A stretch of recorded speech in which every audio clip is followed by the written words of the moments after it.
एक बाप और उसकी इकलौती बेटी, दोनों का एक ऐसा सफर जिसकी कोई मंजिल नहीं है, क्योंकि इन्हें पता है सफर बेहद दर्दनाक होने वाला है। ये कहानी आपको सर्वाइवल का थ्रिल तो देगी, लेकिन साथ में बहुत ज्यादा रुलाएगी भी। We fought. It was men who fought first.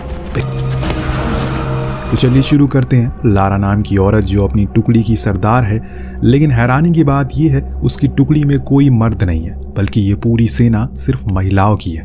पर ये कोई आम महिलाएं नहीं है, बल्कि इनके अंदर एक जज्बा है जिससे ये किसी को बड़ी आसानी से भेज सकती है। इतनी ही देर में इन्हें कुछ आवाज़ें सुनाई देती है, कुछ रहस्यमयी आवाज़ें जो सामने से आ रही थी। तो लारा ने अपनी सेना से कहकर फ्लेयर छोड़ा। जैसे ही उन्होंने आसमान में फ्लेयर को छोड़ा, सामने का पूरा नजारा रोशन हो गया। ऐसा लग रहा है मानो रात में दिन हो गया हो। ये दिन काले डरावने अंधेरे से भरा था, क्योंकि सामने से कुछ ऐसी चीजें आ रही है जिसके गुर्राहट से किसी की भी रूह जिस्म से अलग हो जाए। पर लारा की सेना ने उस गुर्राहट का जवाब अपनी चीख से दिया और भिड़ गई। दूसरे सीन में हम इस कहानी का एक अहम भूमिका निभाने वाले किरदार को देखते हैं, जिसका नाम है विला, जो कि लारा की इकलौती बेटी है, और वो भी अपने पिता जॉनथन के साथ एक सेफ हाउस में सुरक्षित है। आप सोच रहे होंगे कि ये सेफ हाउस, ये जंग, ये जीव, ये सब क्या है? तो चलिए मैं आपको बता दूं, दरअसल आज से तकरीबन 22 साल पहले ब्रह्मांड में एक कलेश हुआ था, जिसके चलते एक अनजान प्लैनेट पूरी तरह से नष्ट हो गया, जिसमें रहते थे कुछ ऐसे प्राणी जिन्हें ना तो इंसानों के बारे में कोई समझ थी, ना ही इंसानों को उनके बारे में।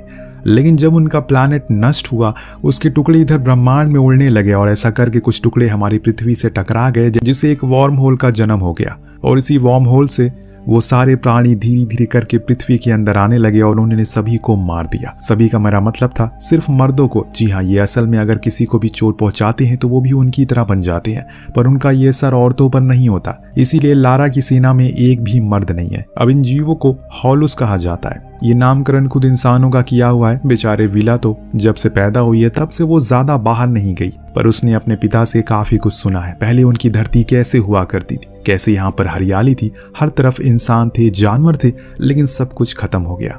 पर लारा अपनी बेटी को हमेशा ये आश्वासन देती रहती है कि जल्दी वो ये सब कुछ खत्म कर देंगे। इसीलिए उसने उसे कुछ टॉयज भी दिए हैं जो ज्यादातर जानवरों के हैं, जिससे वो समझ सके कि डॉग, एलिफेंट, टाइगर कैसे दिखते थे। तो आज विला का 16वां जन्मदिन है, इसीलिए लारा ने अपनी बेटी को खुद के हाथों से बनाया एक तोहफा दिया, जो एक वुलन कैप थी, जो पाकर वो बहुत खुश होती है। इससे भी ज्यादा खुश वो तब हुई जब उसके पिता ने उसे एक टॉय डॉग और साथ में वादा भी किया कि आगे चलकर वो उसे एक जिंदा डॉग देंगे जो उसका सबसे अच्छा दोस्त बनेगा। काफी खुशहाल माहौल था, लेकिन बाहर का मंजर को देखकर हर कोई अभी डरा और सहमा है। इस माहौल को और भी ज्यादा भयानक मानने के लिए एक सायरन बज गया, जिससे ये इन्हें पता चल चुका है कि ये जगह को खाली करना पड़ेगा। दरअसल ऐसा ये कई बार पहले कर चुके हैं। हाउलस को जब थोड़ा सा भी अंदाजा हो जाता है कि इंसान कहाँ है, वो उसी तरफ आने लगते हैं। इसीलिए इन्हें बार बार अपनी जगहों को बदलना पड़ता है। हर तरफ अफरा तफरी मच चुकी है, हर किसी को अपने खोने का डर सताने लगा है। इस बीच जॉनथन देखता है लारा के गालों पर एक घाव है, जिसके बारे में पूछने पे उसने बताया कि ये जंग में वो गई थी, उसमें उसे कई सारे सोल्जर मारी गई और इसी दौरान उसे ये घाव आया। पर 72 घंटे हो चुके हैं और अब तक मुझे कुछ नहीं हुआ, मतलब कि मैं म्यूटेंट नहीं बनी। जॉनथन को यह सुनकर सुकून मिला, लेकिन वो अंत जानता है और इसीलिए उसने नम आंखों से लारा को गले लगा लिया और कहा कि वो उसे किसी भी कीमत पर नहीं खो सकता। वहीं पास में बैठी विला भी अपने माता पिता को भावुक देख रोने लगती है। अभी उसकी उम्र ही क्या है, ऐसे में उसे इतने बड़े कदरों से नवाजा जा रहा है। कैंप के बाहर ढेर सारे ट्रक खड़े हैं, जिसमें सोल्जर सभी लोगों को जल्दी जल्दी बैठा रहे थे। पर लारा अपने परिवार से कहती है मुझे जाना होगा, क्योंकि मेरी टीम को मेरी जरूरत है। जाते जाते उसने अपनी बेटी से एक वादा लिया, वो अपने पिता को किसी भी हाल में नहीं छोड़ेगी और हमेशा उनका ख्याल रखेगी। विला ने वादा स्वीकार किया, लेकिन कब तक ये हमें कहानी का अंत ही बताएगा। जितने भी लोग थे इन सभी को फौरन ट्रक में बैठा दिया गया, तेजी से दूसरी जगह पर ले जाने लगे। हर किसी की आंखों में एक खौफ था, पर मर्दों की आंखों में मौत का डर था। लेकिन जॉनथन अपनी बेटी को सीने से लगा कर रखता है, बार बार उससे कहता है कि डरो मत, तुम्हारे पिता तुम्हें कुछ नहीं होने देंगे। लेकिन दोस्तों तभी फिर से गुर्राहट की आवाज आती है। लगता है कि वो आ चुके हैं। अगला पल मानो गोलियों की बारिश होने लगती है। चारों तरफ चीखें गूंज रही थी। इतने में इनके ट्रक से भी एक लेडी को हॉलिस ने बाहर खींच लिया और माहौल और डरावना हो चुका है। इसीलिए जॉनथन फौरन विला को लेकर ट्रक के नीचे छुप गया। इस दौरान उसके पास एक हॉलिस भी आता है, लेकिन इससे पहले वो उसे पकड़ पाता, एक सोल्जर ने आकर उसके सर को धड़ से अलग कर दिया। इससे हमें यहाँ पता चलता है इन पर गोलियों का कोई असर नहीं होता। अगर इन्हें मारना है तो इनका सर काटना पड़ेगा। जितने भी सोल्जर थे उन्होंने बचे हुए लोगों को फौरन जंगल की ओर जाने को कहा ताकि वो अंधेरे में खुद को छुपा सके।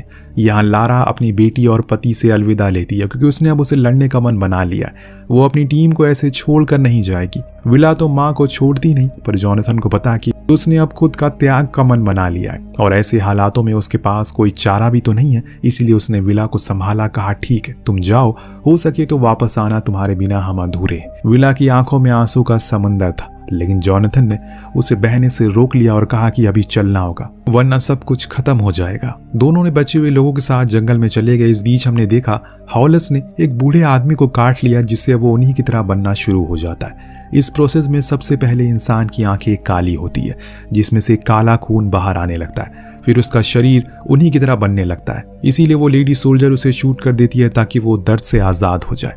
सुबह हुई, लेकिन ये कोई आम सुबह नहीं थी। एक अजीब सी खामोशी थी चारों तरफ। जो कोई भी रात में भागा था वो अब तितर बितर हो चुका है। ऐसे ही ये दोनों भी भागते हुए एक झील किनारे आ गए जहाँ इनकी किस्मत से एक नाव मिल गई। पर दोस्तों तभी पीछे से किसी की आवाज आई। विला ने अपने पिता से कहा वहां शायद कोई मुसीबत में होगा, हमें जाकर उनकी मदद करनी चाहिए। लेकिन जॉनथन ने इनकार कर दिया। उसका कहना है कि अब ये वो समय नहीं है, हम किसी पर भी भरोसा नहीं कर सकते। लेकिन तभी वहां एक अनजान शख्स आ गया जो दावा करता है ये नाव उसकी है। उसके हाथ में बंदूक है, इसीलिए जॉनथन थोड़ा ढीला हो गया क्योंकि ऐसे हालातों में जल्दबाजी जान ले सकती है। उसने दिमाग लगाया, उस शख्स से कहा कि हम तो खाने की तलाश में आए थे यहाँ पर, उसी दौरान तुम्हारी बोट दिख गई, लेकिन ये तो बेकार है क्योंकि इसमें फ्यूल नहीं है। लेकिन अगर हाँ तुम चाहो तो मैं तुम्हें एक जगह लेकर जा सकता हूँ, वहाँ बेशुमार फ्यूल है जिसकी मदद से तुम कहीं भी जा सकते हो। अब वो शख्स मान गया। दोनों ही जंगल के अंदर जाने लगे। उस दौरान जॉनथन ने गौर किया उस आदमी की पीठ पर हॉलस काटने के निशान है। वो समझ गया इसका अंत करीब है, इसलिए उसने बड़ी ही चालाकी से उसे चाकू से मार कर खत्म कर दिया। वापस आकर विला को लेकर फौरन बोट से निकल पड़ा। अब कई मील दूर जाकर इन्हें एक टापू दिखा जो इनका नया ठिकाना होने वाला है। ये जगह चारों तरफ से पानी से घिर चुकी है, इसीलिए काफी सुरक्षित भी है। जॉनथन ने वहां एक छोटा सा आशियाना भी बना लिया अपने और अपनी बेटी के लिए। अब धीरे धीरे वहीं समय बीतना शुरू हो गया। जब विला थोड़ी ऊंचाई पर जाती है, दूर धुआं उठता हुआ देखती समझ जाती है कि अभी भी तबाही खत्म नहीं हुई है, जंग अभी जारी है। उसे ये भी उम्मीद है कि उसकी माँ जिंदा होगी क्योंकि उसने पूरा भरोसा है। वहीं दूसरी तरफ जॉनथन अब बूढ़ा होने लगा है और साथ में थोड़ा कमजोर भी क्योंकि यहाँ सही से उन्हें खाने पीने का कुछ नहीं मिलता। लेकिन हाँ वो हर दिन ढेरों लकड़ियां काटता है ताकि कभी उसकी मौत हो गई तो उसकी बेटी को किसी तरह की कोई परेशानी ना हो। यही एक बाप का कर्तव्य है और उसे वो बखूबी निभा भी रही है। एक दिन जब विला ऊंचाई पर बैठी थी तो उसने एक पंछी को देखा जो उसके लिए एक नया अनुभव था। आज से पहले उसने किसी भी ऐसी चीज को नहीं देखा जो उड़ भी सकती है। विला उसके पीछा करना शुरू करता है और पहुंच जाती है एक ऊंची चट्टान पर जहां उस पंछी ने अंडे दिए थे। उसने 3 अंडों को ले लिया और एक छोड़ दिया, साथ में सॉरी भी कहा। जब वो दोनों अंडों को लेकर नीचे आई जॉनथन को दिया तो वो उस पर गुस्सा करता है क्योंकि उसने उसे मना किया था ज्यादा ऊंचाई पर जाने के लिए। लेकिन विला ने गुस्से में कहा वो थक चुकी है ऐसे घर में रहते रहते, उसे अपनी माँ की तरह बहादुर बनना है, ताकतवर बनना है। जॉनथन समझ गया कि अब समय आ चुका है और इसीलिए आज उसने पहली बार उसे कोई हथियार दिया। बोला कि ठीक है अब तुम्हें अपनी माँ की तरह बनना है ना, तो अब लड़ो मुझसे। वो एकदम जोश में आ गए और बड़ी देर तक अपने पिता को हराने की जद्दोजहद में लगी रही, लेकिन हरा नहीं पाई। लेकिन उसकी हिम्मत को देख जॉनथन काफी प्रभावित हुआ, इसीलिए उसने कहा कि कल से मैं तुम्हें लड़ना सिखाऊंगा। उसी रात जब ये लोग खाने की तैयारी कर रहे थे तब विला खुद के बाल बनाने की कोशिश करती है, लेकिन उसे हर बारी कुछ ना कुछ गलती हो जाती है। वो रोने लगती है। जॉनथन करीब आया, बोला कि अरे रो क्यों रही हो, मैं हूं ना, लाओ मैं तुम्हारे बाल बना दूं। ये पल काफी खूबसूरत था। बातों ही बातों में जॉनथन की आंखें भी नम हो गई क्योंकि वो भी अब लारा को काफी याद करता है, पर वो कहाँ है, जिंदा है या फिर नहीं, उसे कोई अता पता नहीं है। लेकिन हाँ वो विला को ये दिलासा जरूर देता है कि एक दिन ये हाउलस खत्म हो जाएंगे, फिर से पृथ्वी इंसानों से रोशन हो जाएगी। लेकिन तब तक हमें अपनी आने वाली जनरेशन को उनके बारे में बताते रहना होगा ताकि वो लड़ने के लिए तैयार रहे। अगले दिन जॉनथन किनारे पर कुछ लैंड माइन को बिछाता है। हालांकि हॉलस स्विम नहीं कर सकते, लेकिन उसे अपनी बेटी की चिंता है, इसीलिए वो पहले से सब तैयार रखता है। इस बीच वहां विला भी आ गई जो उस पार उन हॉलस को देख रही थी। लेकिन जब जॉनथन उसे कुछ और बातें उनके बारे में बताता है, जैसे ही वो बहुत ही ज्यादा चालाक होते हैं क्योंकि उनके दिमाग इंसानों के मुकाबले 4 गुने बड़े हैं। उनके पास एक खास किस्म की शक्ति है जिसमें वो किसी भी इंसान की सारी इंफॉर्मेशन खुद के अंदर पल भर में ट्रांसफर कर सकते हैं। ये सब बातें जानकर विला काफी चौंक जाती है। लेकिन जॉनथन उसे डरने नहीं बल्कि लड़ने की सलाह देता है, जिसके लिए वो उसकी एक बढ़िया सी ट्रेनिंग करवाता है। जॉनथन तो उसकी तलवारबाजी देखकर हैरान था, क्योंकि एक पल तो ऐसा लग रहा है कि खुद लारा उसके सामने तलवार चला रही है। एक दिन हम देखते हैं कि जब जॉनथन ने आइलैंड पर सब्जियां भी उगाना शुरू कर दिया और एक चीज को देखकर एकदम हैरान हो जाता है, इसीलिए वो विला के पास गया, उसे लेकर आया और कहा कि इसे खाओ। ये स्ट्रॉबेरीज है जो आज से पहले विला ने कभी नहीं खाई थी, इसीलिए जब उसने उसे खाया तो उसका टेस्ट उसे बहुत पसंद आया। पर जॉनथन को यकीन ही नहीं हो रहा कि अभी भी स्ट्रॉबेरीज उग रही हैं, क्योंकि उसकी उपज पूरी तरह से खत्म हो चुकी है कई साल पहले। अब 2 महीने बाद जब हर दिन की तरह आज भी विला पानी लेकर वापस आ रही थी, उसने कुछ बहुत ही अजीब देखा। दरअसल वहां एक लड़की थी जो उस जगह की ओर बढ़ रही थी जहां जॉनथन ने माइन लगाई हुई थी। उसने चिल्लाते हुए कहा कि उसे रुकने को कहा और फिर पास जाकर उसे सही सलामत इस ओर ले आई। वो लड़की बहुत ज्यादा घबराई हुई है, इसीलिए विला ने उसे कहा कि चलो घर चलो मेरे, पर वो इनकार कर देती है, इसीलिए वो उसे गुफा में ले आई जहां वो खुद भी अक्सर जाया करती थी। वहां उसे पीने को पानी दिया। जब वो थोड़ा शांति हुई तो उसने उसके बारे में पूछा। उसने खुद का नाम रोजी बताया और बोली कि वो एक बोट से अपने भाई के पिता के साथ थी। मेरे डैड ने कहा कि हॉलस तैर नहीं सकते, लेकिन अब वो तैर भी सकते हैं। उन्होंने हमारी बोट पर हमला कर दिया जिसमें सिर्फ मैं जिंदा बची। रोजी बहुत ज्यादा डरी हुई है, वो उसे कहीं भी जाने नहीं देती। वहीं दूसरी ओर जॉनथन पूरी रात अपनी बेटी का इंतजार करता रहता है, पर वो नहीं लौटी। तब उसे लगने लगा कि शायद वो मारी जा चुकी है या फिर किसी जानवर ने उसे खा लिया होगा। पर उसे अगली सुबह जब उसकी आंख खुली तो वो फौरन भागते हुए अपने घर आई। अचानक से आने पर जॉनथन ने बंदूक तान दी, क्योंकि उसे लगा कि शायद कोई हॉलस होगा, पर वो उसकी बेटी थी जिसे देखकर वो एक सुकून मिलता है। पर वो डर भी गया काफी। तो यहाँ विला ने झूठ कहा कि वो जंगल में भटक चुकी थी, इसीलिए उसे आने में देर हो गई।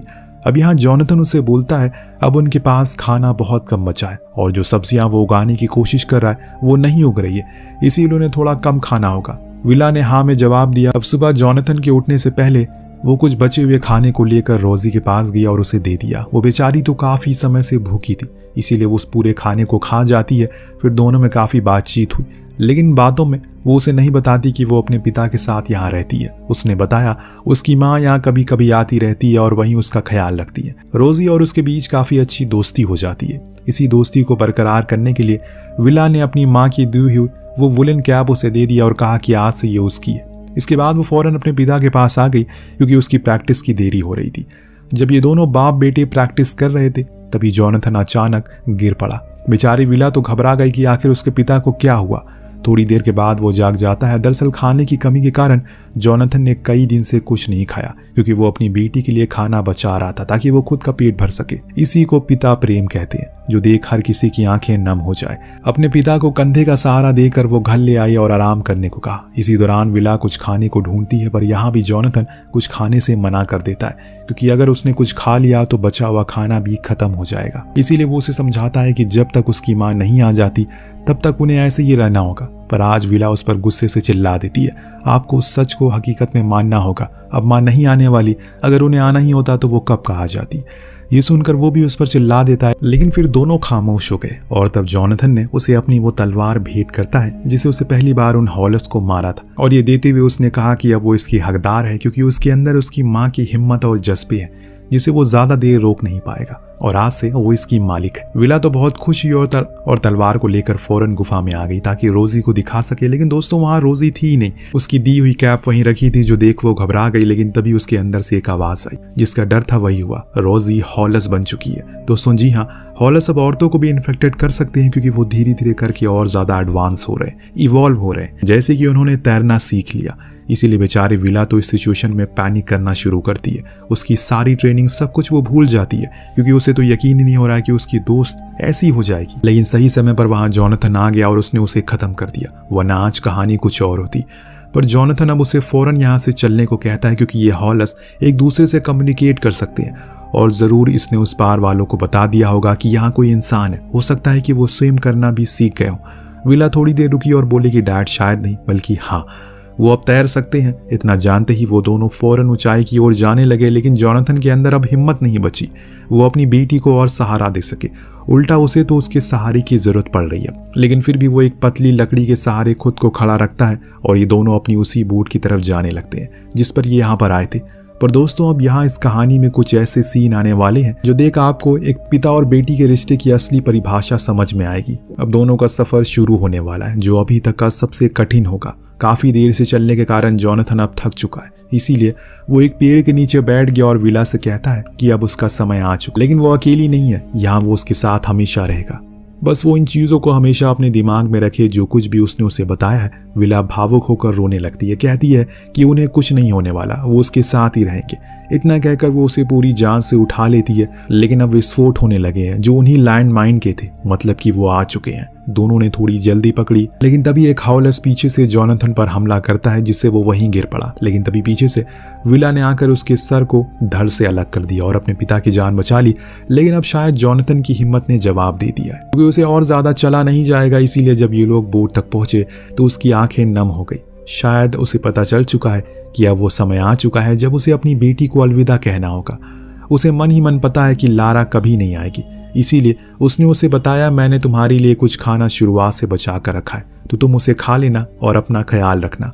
विला को बड़ा अजीब लगा कि डैड आप मुझे ये सब क्यों बता रहे हो, मैं अकेले थोड़ी जाने वाला हूँ, आप भी तो मेरे साथ चलने वाले हो। अब दोस्तों यहाँ पर इस कहानी का सबसे इमोशनल सीन आता है। जॉनथन को उस हॉलस ने बाइट कर लिया है, जिसके कारण किसी भी समय वो उनकी तरह बन जाएगा और वो नहीं चाहता कि वो इस शैतानी जिस्म का सबसे पहले अपने बेटी को शिकार करे। इसीलिए उसने उसे नम आंखों के साथ कहा कि जाओ, तुम्हें हमेशा से माँ की तरह बनना था, अब समय आ चुका है, ये जिंदगी अब तुम्हें खुद की सवारनी होगी। विला रोती हुए नीचे आ गई और बोट को धक्का देने लगी, लेकिन अब वो जाम हो चुकी है। उधर उसके पिता के पास ढेरों हाउलस आने लगते हैं, जो देख अब विला ने पिता की तलवार निकाल ली। बोट तो खिसकने वाली नहीं है, तो इससे बेहतर है कि कायर की पीठ दिखाकर भागने से बेहतर है सीना चौड़ा करके लड़ा जाए। अपनी बेटी की आंखों में इस जुनून को देखकर जॉनथन की रगों में मानो आग लग जाती है। उसे बहुत गर्व हो रहा है अपनी बेटी पर, और धीरे धीरे करके वो हॉलस भी अब इनके करीब आने लगते हैं। पर तभी कुछ ऐसा होता है जिसकी हमें उम्मीद नहीं थी।